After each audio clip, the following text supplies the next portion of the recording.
On January 28th, 1986, the Space Shuttle Challenger broke apart 73 seconds into its flight, resulting in the loss of all 7 crew members on board. The subsequent investigation revealed that the disaster was caused by the failure of an O-ring seal on the right solid rocket booster. The O-rings, which were designed to prevent hot gases from escaping during ignition, failed to seal properly. This allowed hot gases to breach the seal, leading to the catastrophic failure of the shuttle's external fuel tank. The Challenger disaster led to a temporary suspension of the Space Shuttle program and a thorough reevaluation of NASA's safety procedures and organizational culture. It also prompted significant changes in the way NASA conducted missions, including improvements in communication, decision-making processes, and safety protocols. My mother taught satellite safety at Kirtland Air Force Base, and here are some sources he had that I wanted to share. First is the internal document from Morton Thiatok Incorporated, and this was an internal letter from a whistleblower asking the higher-ups for help. The first word is help, and saying that the task force for the SEAL team is not getting the help they need and is getting pushback from other teams, and they were not ready for the Challenger mission. Second is an article that follows the 2 whistleblowers who tried to keep the launch from happening, and their objections were completely overruled by higher-ups, by the managers who insisted that they were trying to accommodate the customer, who was NASA.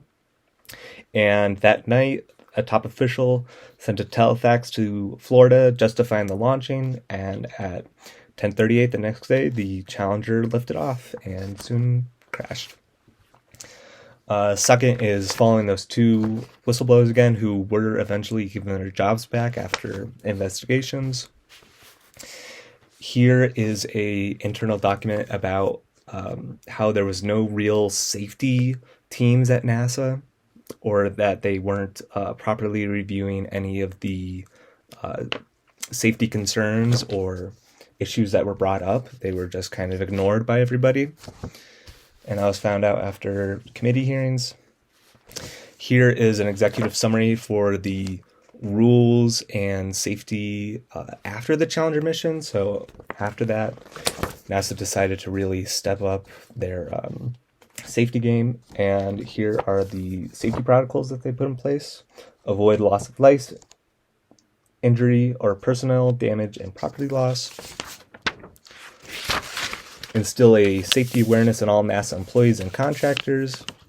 Assure that an organized and systematic approach is utilized to identify safety hazards, and that safety is fully considered from conception to completion of all agency activities. Review and evaluate plans, systems, and activities related to establishing and meeting safety requirements both by contractors and by NASA installations to ensure that desired objectives are effectively achieved. So this is just really hammering home the safety, saying to listen to everybody, to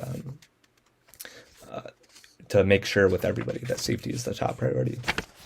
And then here is another summary about the head managers agreeing that the engineers were saying that there was a problem with the O-ring, and that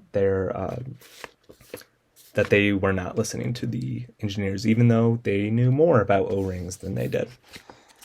And this all just goes to show that there were 2 really passionate whistleblowers who really wanted this thing to not happen, and nothing they did seemed to have an effect, because everybody went ahead without their warning, and it led to one of the greatest tragedies in rocket safety, especially in America.